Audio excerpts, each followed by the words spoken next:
Welcome to the podcast that's dedicated to helping you get your business exit ready. Today, I've got Russ Haworth with me from the Family Business Partnership. He's based here in the UK, but works globally.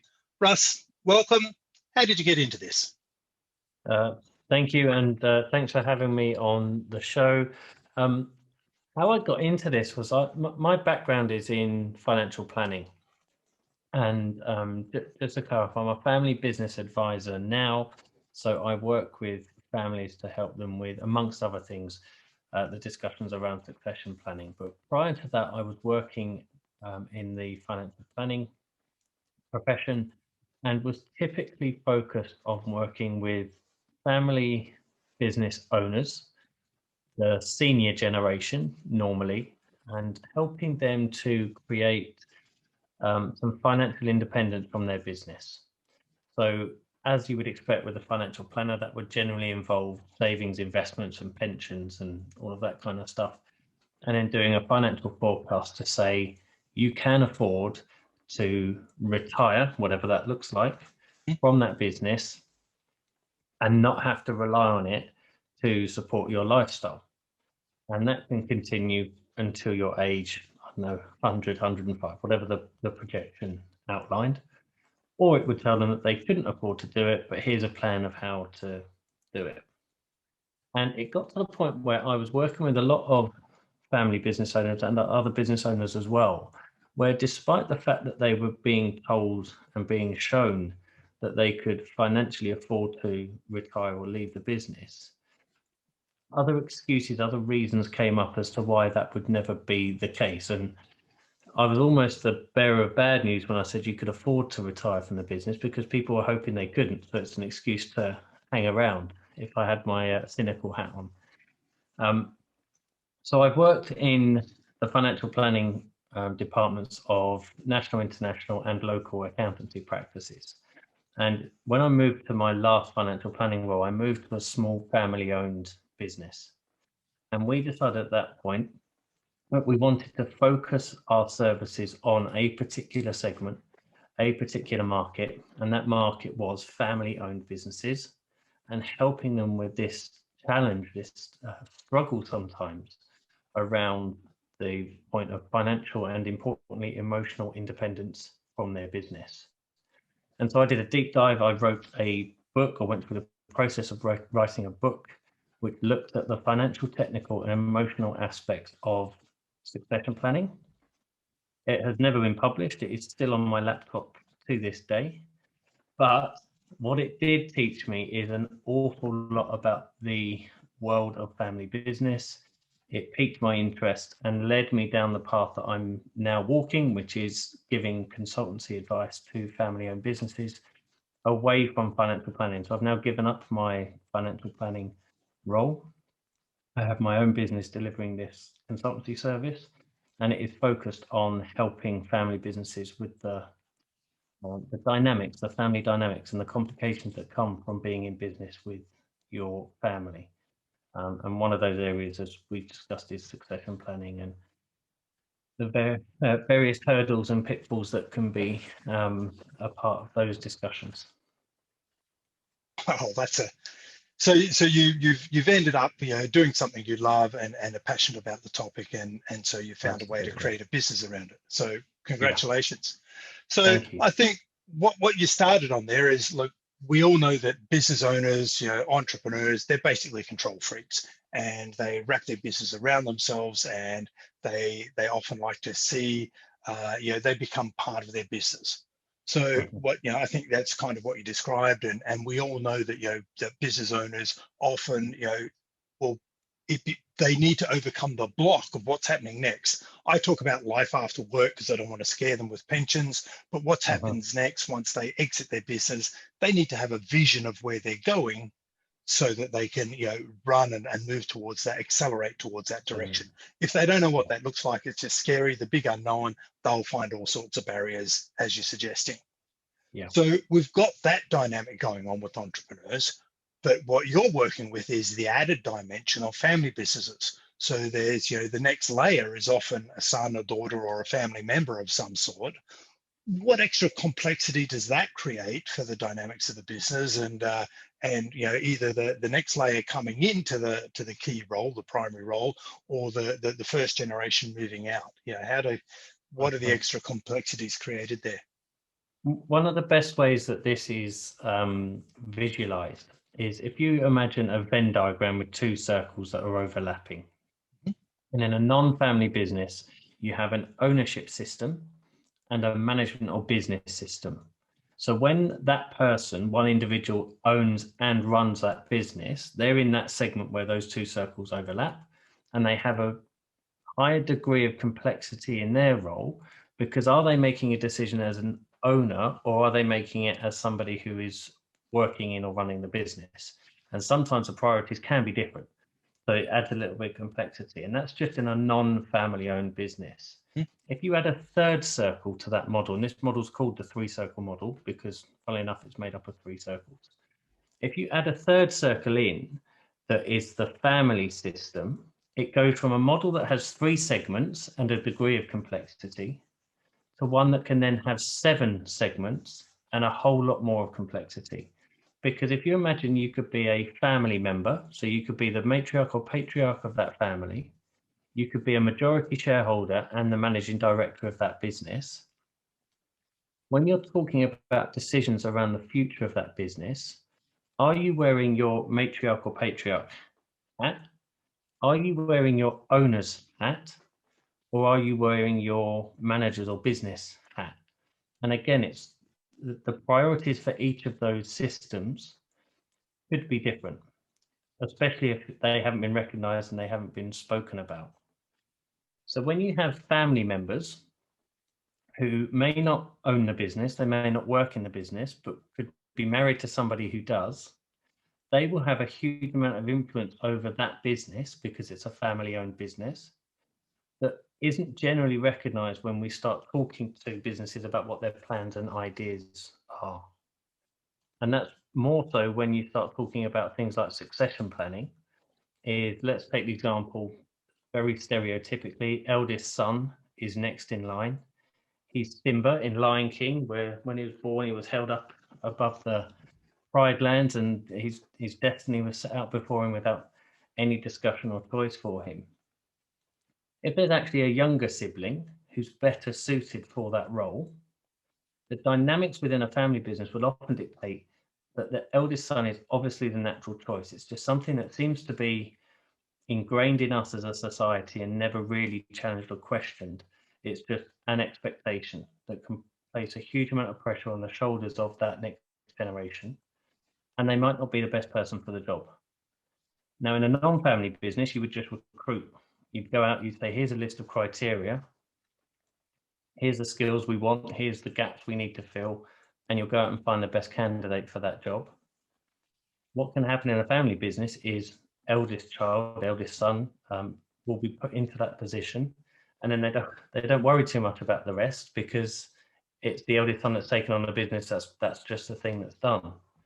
And part of my role is to help rewind 10, 15 years in that process and say, let's start thinking about succession as early as possible so that all options are on the table and whatever's best for whatever you want to achieve as a family is put in place. Nothing is rushed. Nobody's put in a position where they wouldn't want to be or shouldn't be.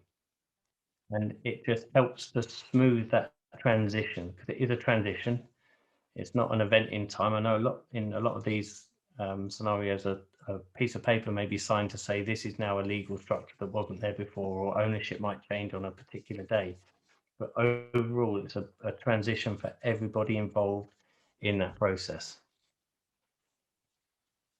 Okay, so we've got the added dynamics of family, and we know one of the things that when you're working with family members as opposed to non-family members is just the relationships are different. And you know, and we've seen, you know, I guess the standard ones you see mum and dad working in the business, and you know, they, because of the dynamics, the personal relationship outside of business, you know, that creeps into the business environment. Sometimes it can create tension, friction, stress, awkwardness for other you know, members of the business or employees of the business. you now bring in, parent-child relationships as well. The dynamics of those relationships, often friction, and what have you. How much of your work is focused around, I guess, the dynamics, shall we say, the interpersonal communications of the relationships and the overlaps, and how they fit in with the rest of the work environment, as compared to how much your work is spent on the pure commercials of the strategies of the business and the stuff that is without emotion? So the vast majority of my work is focused entirely on the family system. So in that three-circle diagram, I predominantly focus on the family system. So that will be family members who work in the business, family members who own the business, but also family members who don't sit in any of those circles. They are just related to people who are in that position. So again, it could be spouses, it could be senior generation who have historically moved on, but are still able to have an influence over the business. The amount of times that you hear the stories of mum or dad coming in, dropping the odd grenade and walking back out again, in terms of after they've retired, whatever that looks like. So I work with those dynamics. Because those systems are intertwined and there are impacts on each of those systems from changes in any of the other ones, I have to have an eye on what's happening in the business and in the ownership side of things. So it's not to say that I don't deal with any of those elements, but I focus predominantly on the family system and the ownership of the business. What that allows me to do is make sure that everybody within that family system is heard, so that all of the views are taken into account, rather than going in and saying, well, in order to make your business more saleable, these are the things that need to change. That's someone else's area of expertise. That's someone else's arena. I focus on the individuals within that family system and making sure they have a voice in any plans or strategies that are being put together. And there's various ways that can be achieved. So if there's a broad number, a large number of family members that are potentially involved in the business, be that working in it or owning shares in it, then you can set up forums that allow them to have discussions in a safe environment, rather than saving it for Sunday lunch. I know families at the moment aren't necessarily able to get together as much as they used to, but if you had, a big summer barbecue once a year with all the family there, and that was the point where everyone started talking about the business and what's going on, that's possibly not the best forum for that, particularly as the day advances and the effects of sunshine and beer kick in as well. That can lead to some other tensions. But having the correct forums in place to allow everybody to have the right type of discussions in the right setting with the right people sat around that table is an important step in, it's not a very nice term, but it's termed the professionalization of the business. So it's formalizing stuff that might have been informal before. And informal is fine. All the time it works, it's absolutely fine. But there will come a stage where there probably should be some formality around the family element of how the business is operated.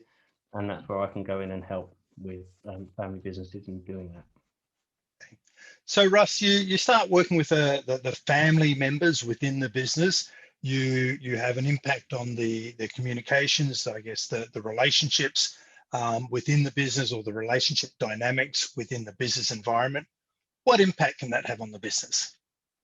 So just a very straightforward example is if there are siblings that own a business jointly, as part of a succession plan, the parents have decided that the shares need to be split 50-50 as an example, and only one of them works in that business. Having those siblings talk to each other about the right things at the right time improves their relationship. They don't lose that sibling relationship because everything is business focused. They talk about business in a business environment, and then they are siblings outside of that environment. And they separate those things out so that there are boundaries between each of those systems that are in play. Because if you imagine, if you've had a hard day at work and you're running the business that you own with a sibling, you've had a horrible day at work and you ring that sibling up and go, oh, it's been a terrible day. Are you ringing them as their sibling? Are you ringing them as a fellow business owner? Or are you ringing them as the manager of the business that they own? Because how they respond to you could be different, irrespective of, depending on which person you are when you ring up. So if you have those clear boundaries and you're ringing up just to have a moan because you like to have a moan to your sibling knows, I've just got to listen here. I'm going to solve this problem. I haven't got to tell them to sell the business. However that might transpire if you were talking as owners. Having those boundaries is important to allow you to have those right conversations. So it improves the relationship between you and your sibling because you now know where you stand with each other. Right. That's one example. Yeah, no, great example. So, we've cleaned up the energy between the family members. Can that improved energy and I guess relationship and clarity of relationship flow over in some ways to the rest of the business and impact on the other people involved in the business? Absolutely. And an important word you use there as well is clarity. So one of the things I work on with the families I work with is clarity on what the business is there for. And I don't mean in terms of what product it sells or what service it provides. It is, what is the purpose of this business?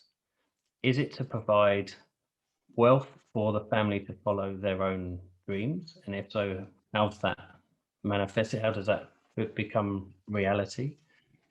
Is it to provide ownership opportunity for anyone in direct bloodline, for example? Is it just to create an employment opportunity? So there will always be a job at this business as long as it's in family ownership. And there's no right or wrong there. The beauty of it being family owned is that they get to set that agenda and they get to shape it in how they want it to be shaped. So working with them on that gives them clarity.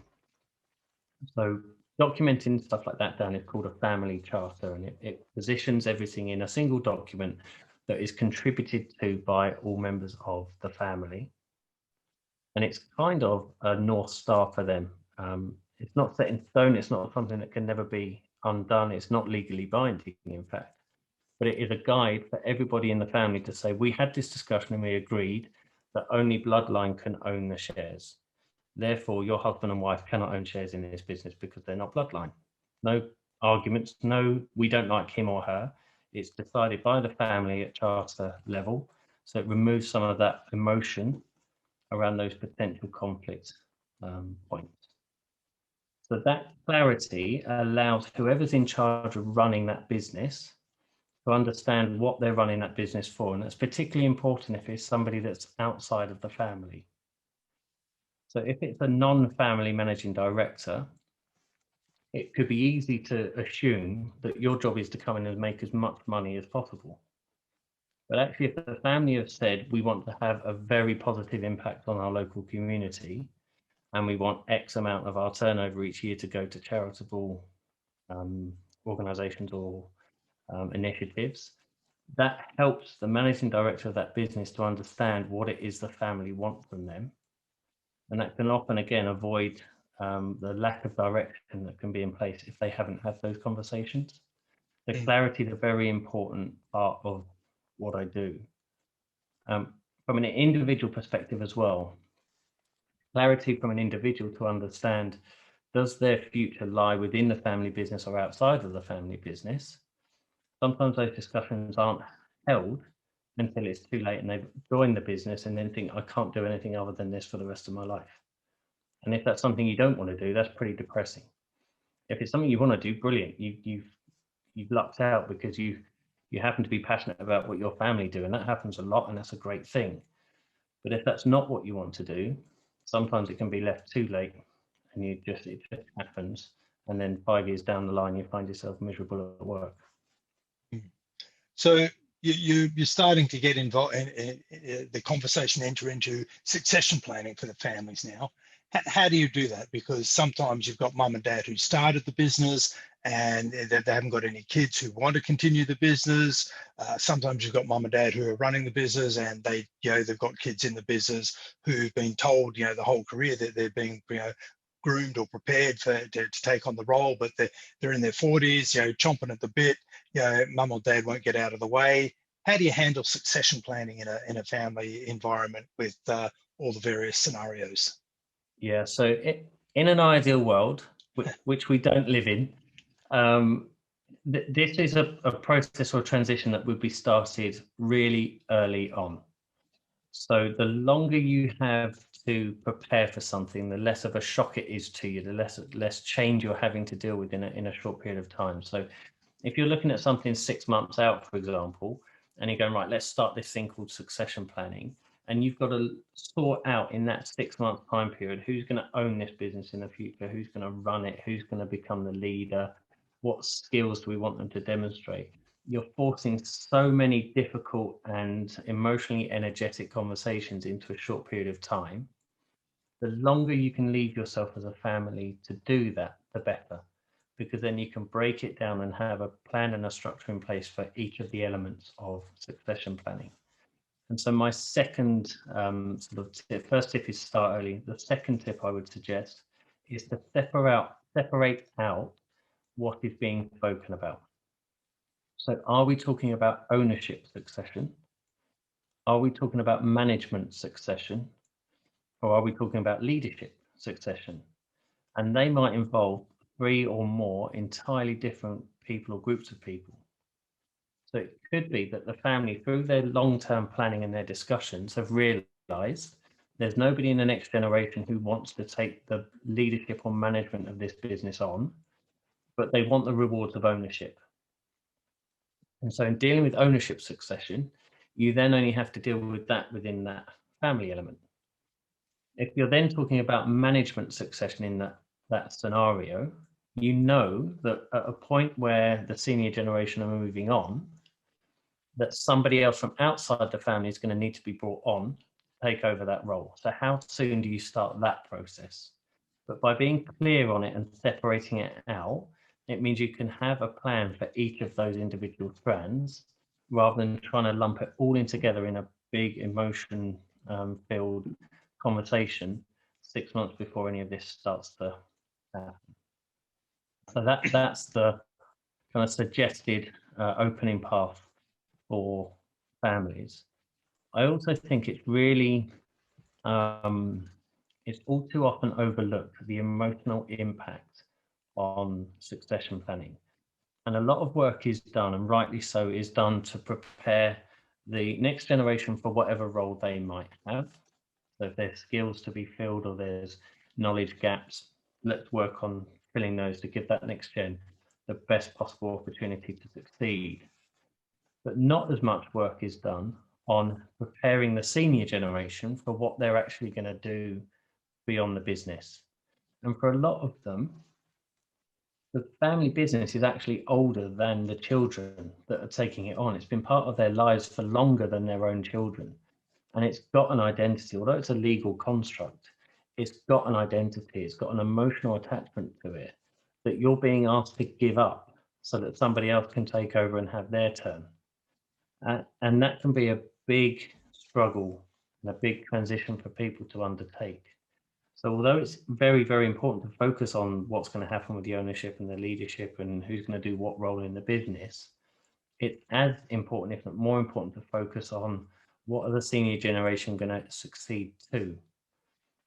They will gain an awful lot of emotional well-being from their role in the business, and to be asked to give that up on a set date in the future is not a very attractive prospect for many, because there's only so many golf rounds you can play, there's only so much you can do in your garden, there's only so many cruises you can go on. And again, all of these we can't do any at the moment anyway. But it's thinking beyond just that transaction to what's going to happen beyond it that I think is important as well, because it is difficult, it is emotionally challenging, but the more we can do to make that easier for everybody involved, the better. Yeah, look, I see exactly the same things, Russ. Business owners, they need to know what's happening next. They need to be energized. They're typically visionary people. They get inspired, they get motivated when they see something, and they love shiny new things. And when they can get a grasp on it, they can see it in their own mind, they'll run towards it. If they don't know, they'll just put up all the barriers. So yeah, I think it's the same whether it's family business or not. We need to have that vision of what's next so that we can get energized and move towards it.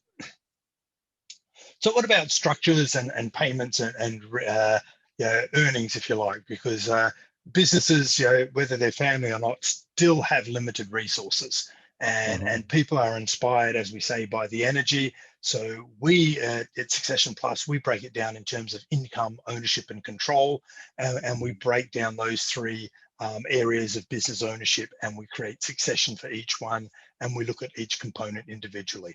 And you've got, as you say, the fourth dynamic of that on top of that is the family relationships. So do you get involved in structures and your background as a financial advisor? Do you get involved in how to generate I guess financial well-being once they stop working in the business? Because often I see business owners who haven't planned for their life after work and haven't set aside enough savings to fund, and sometimes they want the business to continue to fund that after they step back. Do you get involved in advising on structures and how, I guess, various arrangements can be set up there? To an extent, yes, but I have to draw a line. So because I work for the family, I don't represent the interests of a single individual, if that makes sense. So whereas my financial planning and financial advice role historically, I was typically working for the mum and dad in that scenario. And so I'd be looking at ways in which they could utilize the revenue within the business to create some financial independence. So pension contributions and things like that, exciting things like that. Because I now work within the family system, I have to keep in mind that my recommendation as a financial planner to take X number of thousands of pounds outside of a business is great for helping create that financial independence of the parents, but that might scupper the investment plans that the next generation would have in order to make the business their own.